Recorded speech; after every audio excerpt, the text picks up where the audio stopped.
Chapter 1 The Truth and the Secrets. Izuku narrating. We all live in a superhuman society, where 80% of the population possess some kind of superpower. It all started with a boy that radiated light, and then, reports of people with superpowers kept popping up from all around the world. But that wasn't all, it also came together with these wormhole-like gates called a dungeon, that linked our world together with some other world. Once a gate appears, people are able to freely enter and exit it. But after 7 days, the things inside the dungeon could also leave the gate and come into the outside world. And what came outside wasn't anything good. There were all sorts of monsters like orcs, ogres, ants, goblins, and all the other from various fantasy tales. The only way one could close off a gate is by finding and defeating the boss of the dungeon hidden inside. The difficulty and the intensity of the could be detected using a device known as the gate scanner. The gates are then ranked from the weakest E, then moving onwards with D, C, B, and finally S. And those who took the responsibility of taking care of these gates as well as the villains outside were known as heroes. They were also ranked from E to S after accessing their total strength and performance. There was this one unwritten law here.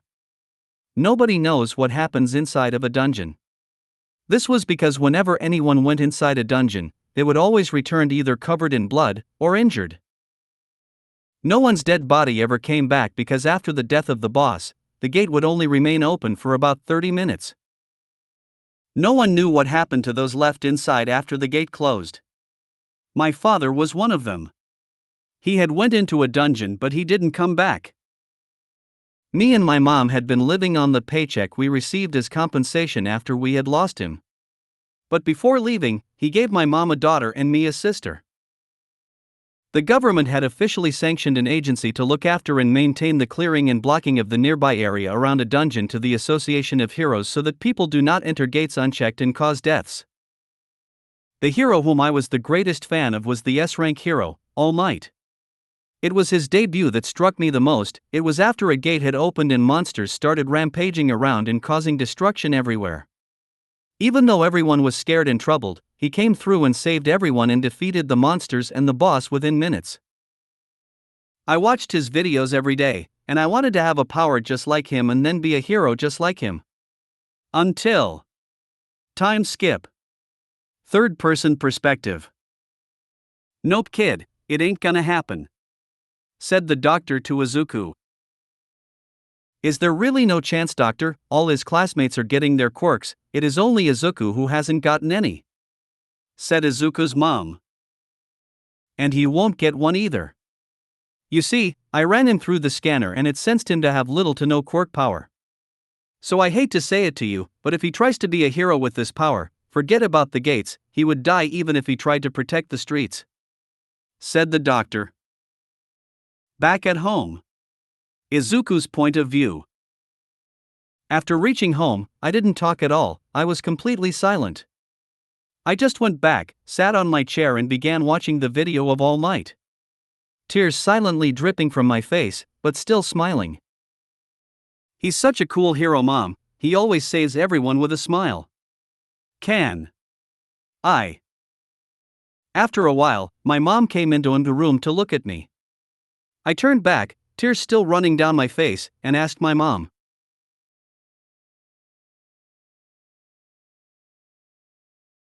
Mom, can I also become a HHH hero like him? And tears started running down my face. My mom just came and hugged me tightly, she was also crying, and said to me, I'm sorry Izuku, I'm really sorry. Mom, that day, those weren't the words I wanted to hear. Few years later. Currently Izuku is 12 years old, his sister is 10 years old. Izuku's point of view. After my sister Izumi's school had finished, I took my sister together with me and was walking home. Izuku Oniai-chan, what do you think Mom would have made for lunch today? She said. I think she might have made your favorite omurice today, Izumi. Wah! I love omurice so much.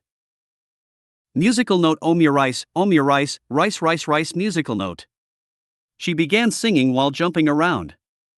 After reaching home, I saw that there were some people in suits around the building. Ah, kid, is this your home? I am here from the Hero Association. I don't know how to say it to you, but something has happened to your mother, said one of the guy in the suits to me. To be continued. Chapter 2, Despair and Demise. Izuku's point of view. After hearing what the person in the suit said, both me and my sister were shocked. What has happened to my mom, uncle? Is she okay? I asked. Kid, this is a fairly recent illness that she has caught. It is called eternal sleep disease, and as the name says, in it the person falls asleep and never wakes up, somewhat similar to coma, but this is a disease that people who are near people with quirks get, said the person. This disease is fairly new, so it doesn't have any cure, but the doctors are working for one, so don't worry. We will have to take her to the hospital, but don't worry about the bills, since your father was a hero who died in a gate. The Hero Association will take care of it by removing some of the money from the monthly compensation. The guy added. Can we see our mother once before you take her to the hospital? I asked. Sure, just be quick because we need to take her to the hospital quickly, he said. He then took us both to our mother's room where our neighbor had found her asleep and not waking up, so she called the hospital. Seeing Mom, tears started running down my face. But then I remembered what my mother said to me. Flashback. Third-person perspective. Come here, Izuku, Izuku's mom said. Yes, Mom. Izuku said. Look, son, can you promise me one thing? I won't ask you much. Izuku's mom said. Sure, Mom, whatever you say. Izuku said. Son, if something ever happens to me, can you promise me that you will take care of your sister? Please, I can ask this to only you. Izuku's mom said. End of flashback. Izuku's point of view. Oni-chan, what happened to mommy? Izumi asked unknowingly. Izumi, our mother is ill and these people here will help our mother get well. So don't worry about it, I said, wiping my tears. Seeing my tears, she knew I was lying and that it's hard for Mom to get well, and she also started to cry. I console her for the time being and try to think. If I want to protect her, I will have to get stronger and get a job, I think to myself. 2 years later. Izuku is 14 and about to turn 15 in a few months. Izumi is 12 and about to turn 13 in a few weeks. Izuku's point of view. For the past 3 years, I had done many things. I started slight training my reflexes, strength and agility in my free time, and I also started working at a cafe nearby who required some servers. Luckily for me, I was young at that time, so they thought that I will attract sales because of how cute I look in the butler outfits. But that wasn't enough. I still needed to save more money if I planned to cure Mother. And so I tried to earn a living a few times by using some illegal companies who had bought a contract for a dungeon and just wanted someone for a headcount. The first time I did it, it was an E-ranked gate and everyone was a weak hero. Many companies did this, hiring a few low-rank heroes and a few people as headcount. For any rank gate, one would need at least one D-rank hero and a few E-ranks, of at least 10 E-rank heroes. It went similarly further on up to an S-ranked gate, which required at least 10 S-ranked heroes just to even handle the monsters coming out of the gate. Luckily, only a handful of S-ranked gates had been opened in the world. But each S-ranked gate was equal to a catastrophe-level threat that threatened wiping of whole nations. The E-ranked gate I entered today was filled with goblins. I was able to isolate one of them from the group and kill it, but it had injured me and I felt as if I would die. Luckily the group had healers, so my injury was healed by them. The goblin had dropped a shiny crystal from its belly. Another person told me that it is called a mana crystal and that I can sell them to earn money. After selling one of it, I earned about half of the monthly compensation that we receive. So, I tried to earn more and more of those crystals by entering various gates by various companies as heiscount. I would get injured on probably every gate I enter. Luckily most of the teams had a healer in them, so they would easily heal me. But this one time it was different.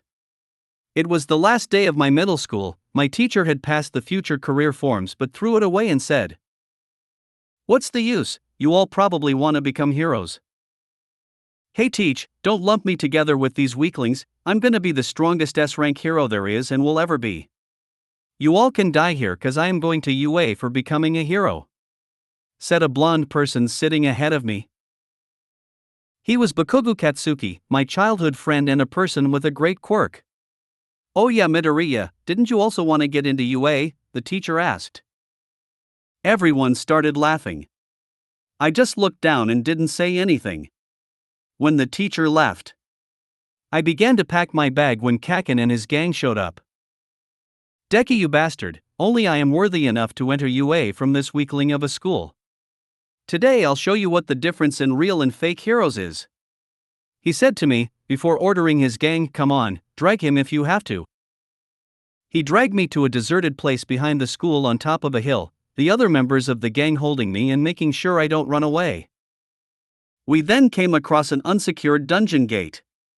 Bakugo said, "I'm gonna clear this gate and show you what a real hero is made of." He started yelling. Including me, there were 17 people total. After entering the dungeon, we came across something quite airy. It didn't have any monster in it. After some time of exploring, we came across another gate. A double dungeon, this is the first time I have seen something like this. "But I'm still gonna clear it," Bakugo said, before pushing the door inside the dungeon. After going inside, we saw that we were inside a large room filled with statues on each corner, and there was one large statue in front of us. We all were scared, until someone found some text and spoke. "There is something written here. It says that Karthanon Temple's commandments. First, worship the Lord. Second, praise the Lord. Third, prove your faith." While he was saying this, I noticed something. I thought that the large statue just moved its eyeball. Seeing that it was normal gave me some relief, but suddenly, I started feeling an ominous feeling. I didn't know why. Immediately the door was slammed shut. Just as they saw this, one of the person from the group started running towards the gate to try to open it until suddenly his head was sliced off clean by the statue. The statue then shifted itself back to its original position. Everyone was panicking. I thought, if this statue can move, so what about the large one? Don't tell me. I looked back at the large statue, only to find it staring back at me from the corner of its eyes. To be continued. Chapter 3, The Three Commandments. Izuku's point of view. After I saw the statue, I saw that its eyes were glowing while looking at us. I felt a chill run down my spine. This wasn't anything new. Since my time of entering so many dungeons and always being close to death, I was able to feel it sometimes when death was near. This felt like one of those moments. "Everyone, get down!" I scream on top of my lungs and then fall down into groveling position. Many of us, who heard me, also knelt down. Suddenly, I saw a steak-okay light being emitted from the large stone statue. After a while, the light had stopped emitting from the large statue. Relieved, I look at the other members of the group and see that a few were missing. Only 13 people were there. Suddenly I heard a scream from one of the girls in the group. She saw a burned hand lying on the ground, all cut off. I remembered then what the stone tablet said. It said something about some commandments. Right. They were worship the Lord, praise the Lord, and prove your faith. Worship? Is that why it stopped shooting at us once we all knelt down? I think to myself. Before I could say anything, Bakugo began shouting all angrily at the statue and claimed that he will destroy it. One of his stronger friends also joined with him and jumped at the statue to fight it. I saw the eyes of the statue glow again. Bakugo noticed it too and quickly got out of the way. But unfortunately, his friend was not that fast. He was blasted away by the beam of light and we all saw only his legs remaining. Some people of the group quickly went to the angry Bakugo, who somehow went completely silent and held him down. The statue stopped again. "I think I have an idea," I said. "Everyone, we have to do as that stone tablet said to do. I think by worship, it means that we have to grovel in front of it," I added. Everyone showed a little hesitation, but followed my word later. It was only Bakugo whom 4 people had to hold down just so he doesn't go off at the statues again. After everyone had been groveling in front of the statue for some time, I looked up to see that his eyes, which were glowing, stopped. Suddenly, his expression changed. It went from no expression to full-on creepy, his smile so wide it almost reached the end of his face, and then it stopped. For a while it was completely silent. So much so that even a pin drop could be heard. But it was just the calm before the storm. As we all were standing silently, the large statue suddenly started to move. It was standing up. "Hey, quick! What's the second one?" someone asked me.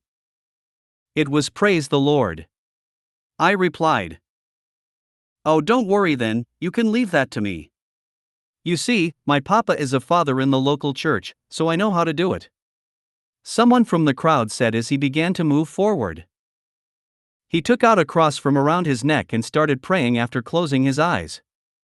"No, oh. You are doing wrong. That's praising the wrong God," I thought, deeply wishing I come out wrong. While all this was going on, the statue had lifted its leg up and was in front of the man. It thrusted its feet down in full speed. In an instant, his feet came down and that person was squished underneath. Seeing this, everyone began panicking. The ones with weak hearts fell down on the ground. What else could be expected from 15-year-old children? We all started running. One of the person in the crowd tried to take cover with the statues nearby. Immediately, the statue moved and sliced the person in half. If we stay in the center, the large statue will crush us. If we go near the other statues, they will kill us. This is no God, it's the devil, I thought to myself, looking around for any means to escape or survive this. But then I saw one with a musical instrument. What? Will they also attack with musical instruments? I thought. Only one way to find out, I guess. Everyone, get in front of the statues with musical instruments. I screamed at everyone. Bakugo was the first. When he went in front of the statue with a violin, it started playing it. Similarly, it happened with other 4 statues. I looked at the large statue to see some change. But it was still not stopping. I looked around, everyone was in front of a statue with a musical instrument, only I was left. The statue then looked towards me and started running towards me. I looked around while running to find anything useful. Then I saw one statue without any instruments or weapons. "Well, here goes nothing," I said and began running towards it while dodging the large one. When running, I saw the giant foot above me and to avoid it, I tried to slide past. Luckily, I was able to dodge the foot, but in all the hustle, I forgot looking at where I was going. "Hey nerd! That isn't a musical instrument," I heard a loud yell from Bakugo. "Shit! It was one with a shield," I thought, as I saw the statue slamming its shield into the ground.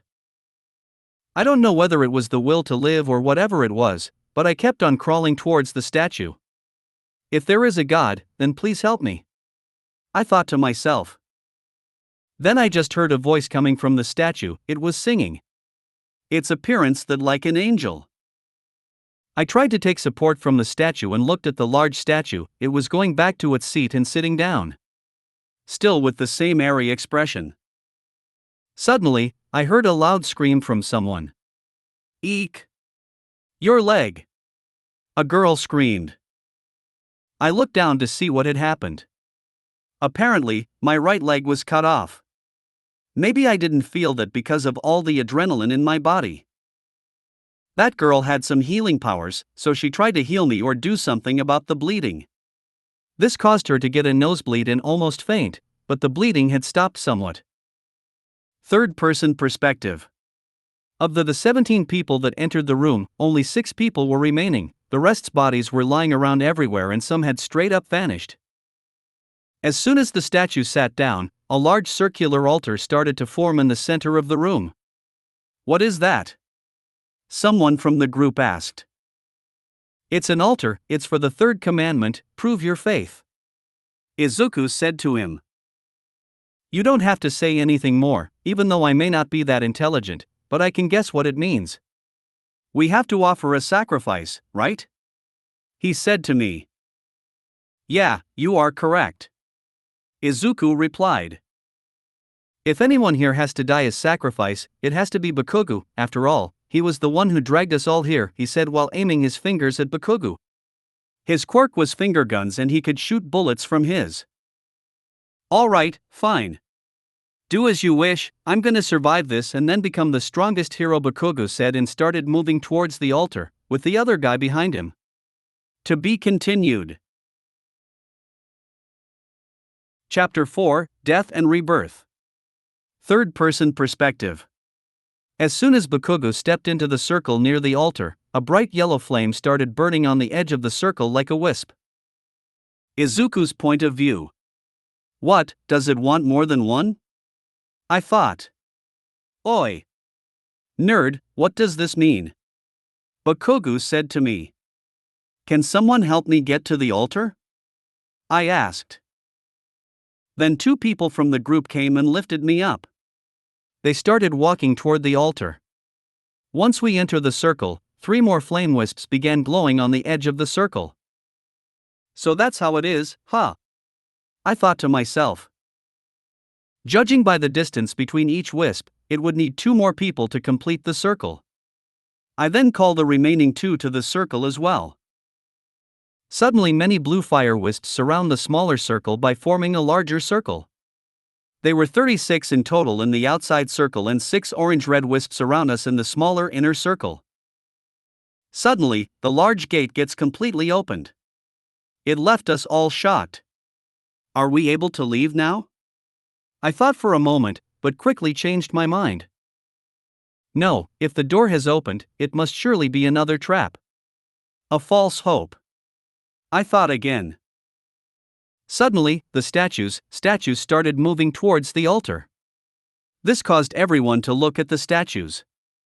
They immediately stopped. And one of the blue flames around the altar vanished. This caused me to think. I quickly looked at my watch to check the time. It took 1 minute for the flame to extinguish. I heard the statue in front of me move. As soon as I looked at them again, they stopped. Everyone, do not remove your eyes from the statues, they move when we aren't looking. I yelled loudly to everyone. After hearing me, the people tried their best to not remove their eyes from the statues. A long time later, which felt like an eternity, one of the girls was unable to keep her eyes open. The statue immediately started moving. I heard a loud scream.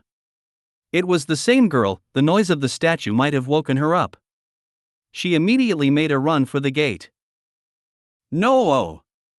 Don't! It is a trap. You'll die. I screamed internally. But nothing happened. She left the gate unharmed. But the gate closed a little, and one of the flames in the inner circle vanished. So that's the trap. As soon as we all leave the circle, the gate will close completely. I said to myself. I didn't notice it, but as soon as they saw that the girl left without harm, others also wanted to just rush out of the hall. Then, the person who was holding me up just threw me on the ground and ran. He also left the door. The door closed again a little, another wisp vanished. There were only 4 people remaining in the hall now. I was trying to stay up by taking support from the altar. I screamed, no one else should leave, we need at least 4 people to properly look at every statue. Hey nerd, explain what you mean by that, Bakugo yelled at me. The blue flames are a timer and we have to wait until those all vanish to complete this one. I replied. Then I heard a voice, it was the guy who had forced Bakugo to step onto the altar. He had a quirk to shoot bullets from his fingers, but he needed to hold any metal or hard substance to use his quirk. For which reason, he used to carry his father's sword with him.